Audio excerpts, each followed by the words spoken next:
It's your Locked On Flyers podcast for Monday, October 17th, your daily dose of Flyers news, analysis, and high quality content that is pretty pleased that the Flyers have started out the season 2-0.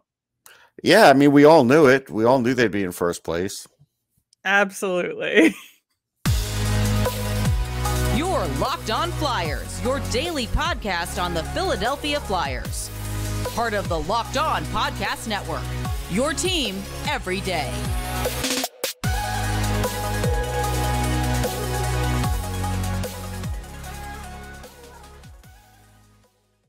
Hello, once again. I am Rachel Donner. You can find me on Twitter at rmiriam. I'm here with prospect expert Russ Cohen, who's on Twitter at Sportsology. Thanks for making us your first listen every day. You can follow us on Twitter at Locked On Flyers. That's where you'll keep up to date on all our episodes and Flyers news. You can email the show at lockedonflyers@gmail.com. We've got a mailbag coming up on Wednesday, so get those questions in. On today's show, we are going to talk about the latest Flyers news, that win against the Vancouver Canucks. Plus, it's Monday, so we will have our nemesis of the week. Locked On Flyers is free and available on Apple Podcasts, Spotify, Odyssey, wherever you are listening right now. So hit that subscribe button. You'll get all of our episodes here on the Locked On Podcast Network. Plus, we're over on YouTube, so watch us over there as well. Russ, we were concerned about Owen Tippett and what was going to happen with his injury. He's officially on the IR now. So they called up Jackson Cates and Olle Lycksell to cover some roster spots. They put Hayden Hodgson through waivers and sent him down to Lehigh Valley, which I thought was interesting because they were going to give that fourth line like locked in and give it a shot, but that was there was no explanation for it either, like as to why, like what was hurt, what was wrong with his play that you sent him down. It was just like he just sent him down. I didn't like it. Yeah, I felt like you're right. There wasn't enough detail in the explanation, just that he hadn't been doing enough. But then you didn't give him many minutes in that first game. Right. What do you want him to do? Like, yeah, I don't know. I think he overvalues it for some guys. Like, we'll talk about the Vancouver game, but he pumped up Delorier. I felt like way too much for that Vancouver after the Vancouver game. Yeah, I think so too. But bigger fish to fry with this team, I guess. Yes. But yeah, I think the Vancouver game was, I think, a cautionary tale, but impressive as well. And I think that with the Flyers beating the Devils and the Canucks to open the season, it's not out of the realm of possibility. Like, these are not great teams. But that being said, Flyers did a lot of really good things, especially in this game against Vancouver. Yeah, I mean, the work ethic's definitely a lot better. I mean, these are a lot of the same players who didn't do it for Mike Yeo and are doing it for Torts. So, they didn't come back from anything last year. Like, they were mentally fragile and they were broken. So these guys are coming back. And so that's it. That's a big thing. Vancouver, the power play, I don't know. It was just awful. Like, awful to the point where they even took Quinn Hughes off the top power play for one of them. And then they put him back on. They didn't know what to do. JT Miller post game had a little minor, I don't want to say freak out, but he got really frustrated and mad because he's been on the ice for either 7 or all 8 of their goals. Mm-hmm. It's the contract. I think it's the contract because, again, he is a really good player. He's not a great player. And all of a sudden you're getting paid like a great player in a Canadian market. And so I think he's feeling the effects of that. So the Flyers did a lot of things well, but I got to say the Canucks were so sloppy in their own end. Like, it was ridiculous. Yeah, you mentioned the Canucks' dreadful power play. On the penalty kill, the Flyers were actually up on the Canucks 4-2 in shots. Now, not counting the empty net scramble at the end, because that's not a traditional power play. But still, I mean, for the Flyers to be up in shots on the Canucks power play overall in a game, I think is pretty telling. Well, they're going to focus on that because I think they know that they're going to have some limited offense in games, especially against tougher teams. So it does look like they're going to try the power kill thing that Columbus would do and get points They're there. slowly building toward it, I think. Yeah. A lot of teams, or I shouldn't say a lot of teams, a lot of prospects for like this draft coming up that I've been interviewing have been talking about the really offensively gifted ones have been slowly opening up to me on how, even though they're on the penalty kill, they're still trying to create offense. And I think that's a trend in hockey right now. So they're smart to try and do it. And I think that's why they're switching around personnel, because I think they're trying to find the right guys to do it. Yeah, well, and I guess to some degree it worked in this game with the Flyers getting that shorthanded goal, which was beautiful, by the way. I still can't believe Travis Konecny got that bank like pretty close on target. Yeah. And Scott Laughton, we should talk about Konecny for a minute, because picked his shot. He did. Not to interrupt, but the reason, because I see comments and whatever, people are like, oh, look, Konecny's great. We definitely shouldn't have traded him. For one thing, it's early, but it does look like he's catching on with the Torts thing. But he also did a tremendous amount of work in the offseason that he admitted himself, because this is a different Travis Konecny than what we saw last year. Yeah, I think so too. So far, again, like you said, small sample size. Right. You can't really extrapolate much from 2 games. But that being said, I think that, yeah, Travis Konecny does look a lot different so far and has said as much.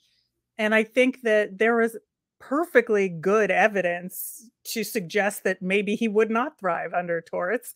And there was a really good reason to think that it would be a good opportunity to get some assets back for a guy like him. If you're saying that the Flyers should do a rebuild. So I do think that it's a really good thing that Konecny, it looks a lot different this year, but going to be cautious about it and not try and get overexcited before we count on continued good play. Again, hoping for it, but just want to be rational about it. Yeah, you got to be. Tortorella said after the game that he went into the locker room after the first period and made it a point to say, you guys are playing great. You're doing all the right things. You just need to keep it up and it'll come. And I think that was really important, because it's true. I mean, there is the side that Vancouver was not playing great, but it just, happened to get those 2 goals. But I feel like just starting to say those things and build confidence that just being down isn't enough to trash the team, right? Yeah, I think that was a positive, because Vancouver had 2 goals on 4 shots. Like, that's not great. But Torts took the tact of not ripping them and doing that, and maybe that was a positive. He probably wished he didn't say that, because the Flyers power play was awful. Like, they are lacking confidence in a major, major way. Like, I know they were 1 for 5, and yes, that's better than Vancouver, but there were 2 power plays where I think they got 2 shots if they were lucky. Like, they couldn't even get the puck in the zone. Yeah, they had 4 power play shots on goal total on 5 chances. Oof. Yeah, not great. Not great. I still so far like what power play 2 was doing better. I thought they moved the puck quicker. Yeah. I thought they were, again, more creative. I just feel like that power play 1 right now is a little stagnant. Now, I like it with Farabee there. I think he gives it a little something extra, but I almost want them to move Farabee back to power play 2 and just have that be the power play 1 unit, right? I think Farabee's a really good power play guy, though. But it's a double-edged sword, because you have Farabee playing these power plays. You have him playing some PK. It's too many minutes for him. I don't know what he ended up at, but I remember at one point in the third period, he had 16 minutes. Like, I just think they need to ease up on the gas on that. Because, again, that's the one thing about Torts. He's not going to worry about or think about Travis Konecny's injury ever again unless he tells him something. So he's just going to play him as many minutes as he feels like. But I feel like there has to be a little caution here. Yeah, I think that's a really good point. I think that in trying to do some of this experimentation that we've been talking about, it has affected some guys' minutes, some for the better in terms of getting more opportunities, but also getting some more of those minutes might be a little wear and add to the wear and tear. Yeah, and that's what I worry about. Like for someone like Morgan Frost, it's been great, right? Like getting those extra minutes. They're letting him like be creative on that second power play, which is good with the slingshot, which I hate. But again, with Frost carrying the puck, It it's works for good. him. It He's the does. only one where I like it. Right. He is the right guy to do it with. So I'm okay with it. And I do feel like it's brought out his creativeness and everything else. And even he said, like, hey, he's had better games than that 2-goal game, but goals went in for him. And that's something that didn't happen last year. So, that's been good. Cates at center has been good so far, struggling a little on faceoffs, but has been good. And his play away from the puck is one of the best on the team. So that there are good things. D'Angelo on the power play, like I know he got 2 assists. He's not shooting enough. Like this is your offensive guy on the top power play. He's got to shoot more. He just kept passing. Like I didn't understand it. At some point, you got to shoot. Well, we're going to talk more about Tony DeAngelo, Noah Cates, and some standout performances, both good and bad, in that game coming up next. But first, we're going to hear about Simply Safe. The numbers don't lie. In the last decade, over 4 million people have chosen Simply Safe home security to protect their home. You don't earn the trust of that many people without doing something right. At Simply Safe, your safety is the only thing that matters, and that's why I use Simply Safe in my own home. They protect you with the latest in security technology, powered by 24/7 professional monitoring agents who will always have your back. Simply Safe's advanced technology is what I love the most. I can control the system from my phone with the app and even watch an HD live stream from the security cameras or monitor the wide variety of high-tech sensors in every room. There are even hazard sensors that instantly detect fires, floods, and other threats to your home. Customize the perfect system for your home in just a few minutes at simplysafe.com/lockedonnhl. Save 20% on your Simply Safe security system when you sign up for an interactive monitoring plan and get your first month free. Visit simplysafe.com/lockedonnhl to learn more. There's no safe like Simply Safe. Once again, thanks for making Locked On Flyers your first listen every day. Now make your second listen Game to Game NHL. Every moment, every top performance, every result. Locked On Game to Game covers every game from across the NHL with local analysis that only Locked On can deliver. You can follow Game to Game on the Locked On NHL channel, available on Odyssey, Apple, YouTube, wherever you get your podcasts. Russ, I think one name we haven't mentioned yet so far is Carter Hart. And I think he had a very similar pattern to the first game, struggling a little bit at first, but really locked it down. And he came up huge in the second and third period. Yeah, he did. I mean, he was under siege again.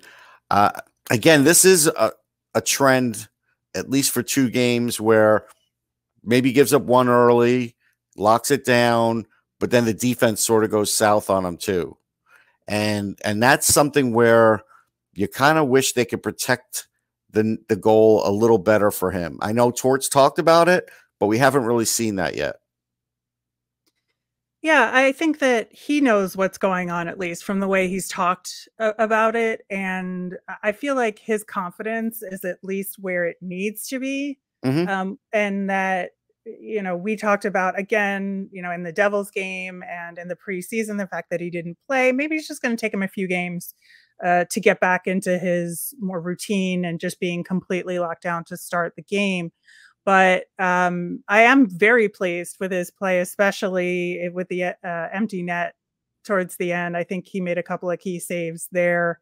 And I think, there's I think better communication and better coordination with the defenseman in front of him so far. Yeah, but this is a year where you really can't judge him on statistics because like those first couple of goals on 4 shots, like the team, like they let Connor Garland just walk in and choose the far corner. Like there was no problem there.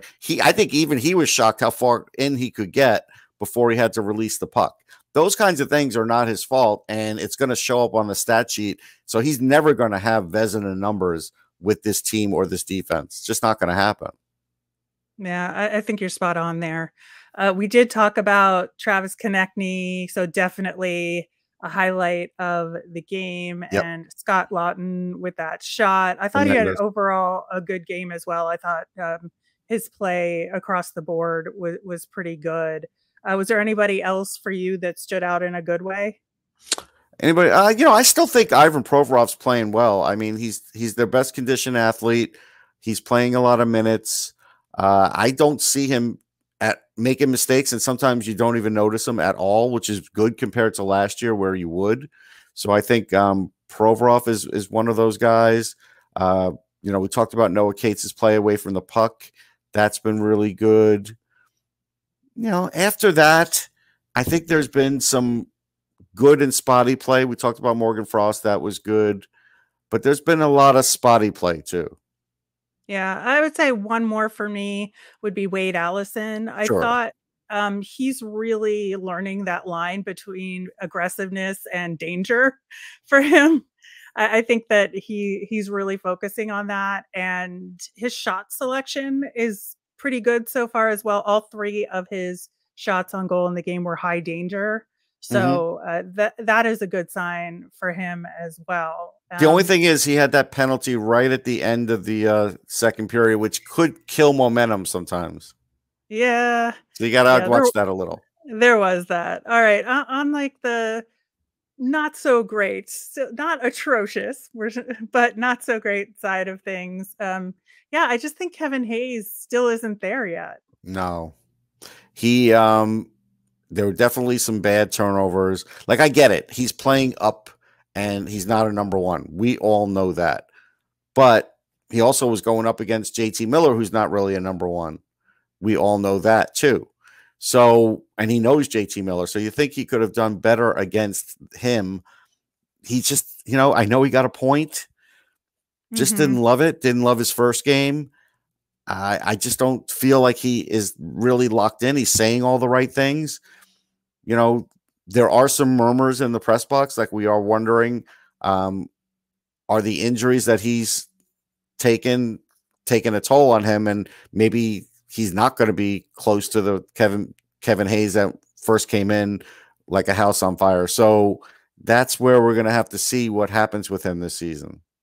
Yeah, I feel like his brain is there, but his body just hasn't caught up. Right. You can see the instincts are there, but he's still a little slow, and that just prevents him from doing some of the things that I think he does best. That's something you're right about, the slow part, because the top line for with Elias Pettersson, even though he may not have scored, he had some major shots on net. And what they were doing was they kept doing a pass off the sideboard, not off the sideboard, but they kept going down the sideboards on the right side because they found like they could do a stretch pass there and get open ice for their guys. And Pettersson was one of them. And these are dangerous shots.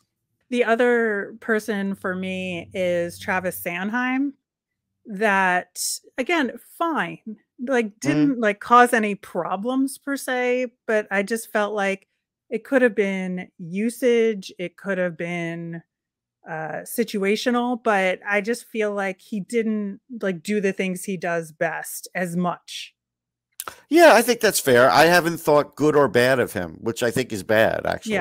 Yeah, that's what I'm saying, is that it just feels like, you just got the new big contract. Maybe it's something similar to what JT Miller is going through.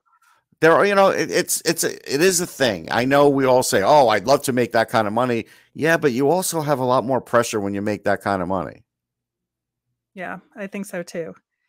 I think that, we've talked about Noah Cates a little bit, but when they do the 3 stars of the game at the end, if I had to name a 4-star, it would have been Noah Cates. Yeah. Because I just feel like, even though obviously the scoreboard didn't reflect it, his PK minutes were phenomenal. Again, on a really good penalty kill in that game. And the adjustment to the center position is going well for him. Minus the face-off situation, you could tell he did 13 face-offs in the first game and only took 5 in the second game. So you can see what's going on there. But I'd give it to Noah Cates. No, same here. Do you have any worry yet about Cam Atkinson? I'm starting to. Yeah, I think that, there's a little bit of a break after the 2 Florida games. There's like a few days. And so if he's not playing in that game against the Preds, I think that's when I start to worry. Okay. No, that's fair. And the Owen Tippett injury, when he led the guy into the boards, I thought it's either a shoulder or a concussion. Either way, it's not good. And so I don't feel like he's going to be back for a little while. Yeah, I don't think so either. So annoying and really upsetting for him. Yeah. And we should acknowledge that the fans, even though Olle Lycksell got the call up, which is fair, he had a really good camp, the fans wanted Tyson Forster in the worst way to get the call up. I could say where it's maybe a little early, but I could also see it like either way just because you're trying it. So I don't know what your feeling is on it, but I know the fans wanted Forster.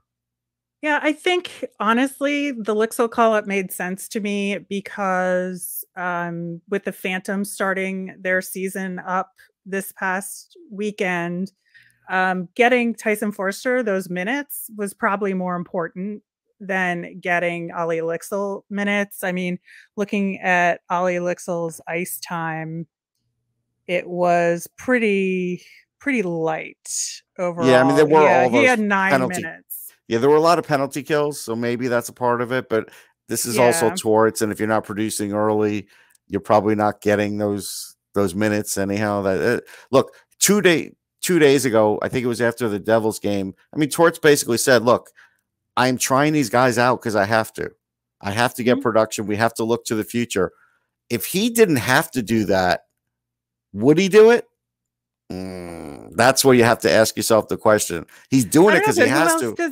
But who else does he have to call up? No, but that's the point. But if he were on a team where, let's say we're like the Devils, who have a little bit more on offense, a little bit more on defense, and then you were thinking about putting the kids in, he would probably put in fewer of them. And so he's doing it now because he has to. But the thing is, he's also going to just summarily send them down like Hodgson too, without any real chance. Hayden Hodgson did not get a chance. I'm not saying he belongs in the NHL, but I'm saying when you do this, give these guys a little more chance. I understand the cap is a part of it too, and you got to keep rotating some people in and out because the cap is a disaster. Like, I get that.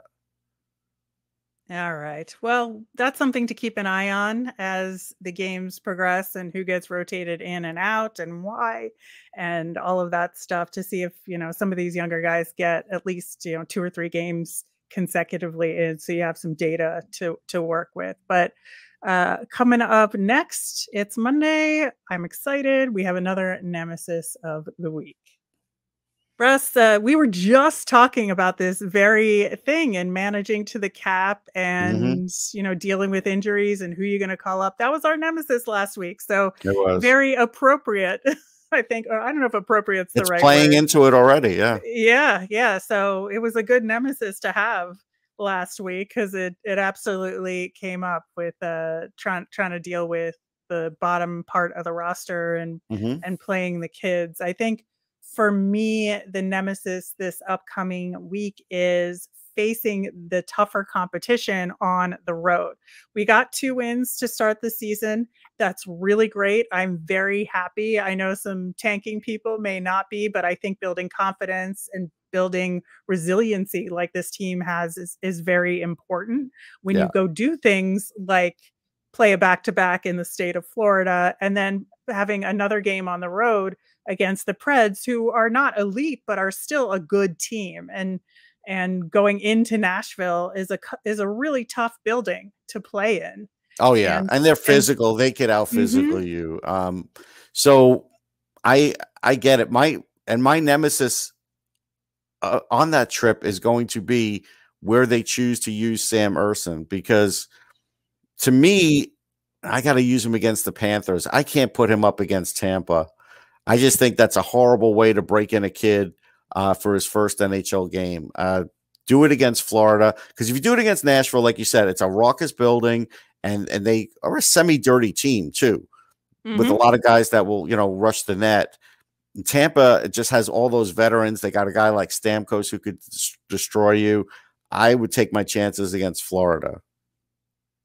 I think so too. I think it's also important to give Carter Hart another game in a row when you Yes. have the rest days in between to be able to do it. Yep. Just again, because of what we were talking about in the last segment with him needing to build some of that confidence and getting his gameplay up early. So I would absolutely have Carter Hart play against Tampa and the Preds. I think he could handle it. And then just give Ersson a shot against Florida and just cross your fingers that the defense, he gets it together enough to support him, right? Well, that's the thing. I think in that game, and I don't know, again, we didn't even talk about Rasmus Ristolainen. I don't know what his status is with his knee. I think it's his knee, right? We don't even know what his status is. I mean, it'd be nice if you could get him back for that game, because that would be one where he would really be needed to kind of clear the crease area out for the kid. Yeah, exactly. We have a lot to talk about especially with that Florida back-to-back. We're going to do that on tomorrow's show to kind of preview the beginnings of that road trip. And, again, talking about which kids are going to get brought up and which ones are going to be sent down. We're going to check in with the Phantoms first week of action so far on tomorrow's show as well, and see who might get that next call up based on their play so far.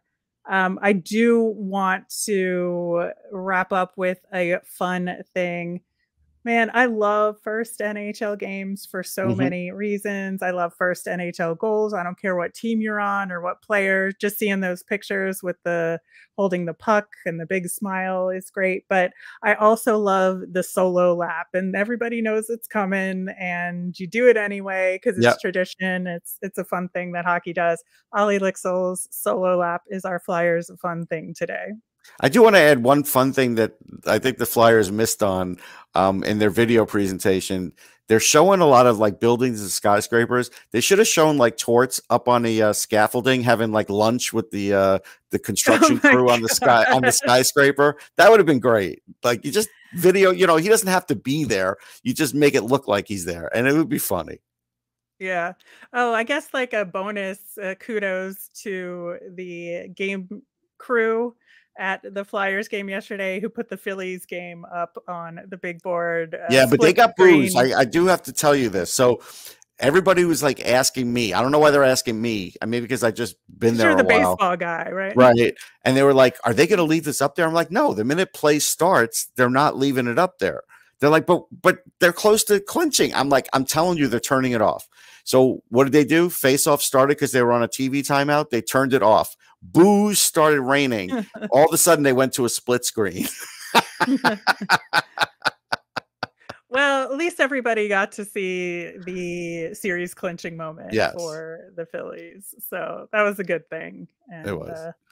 The Phillies sports vibes are hot right now. So they are, but it's going to cause problems for next week's game against the Sharks. There's talk that they may have to switch that time because it was a 7:00 Sunday night game, and that may end up getting switched now. Yeah, well, that'll be difficult to do because it's a second half of a back-to-back for the Flyers. So they've got to account for the rest time as well. Yeah. There's a PA rule about that. It'll be interesting to see. Maybe the Phillies will play earlier.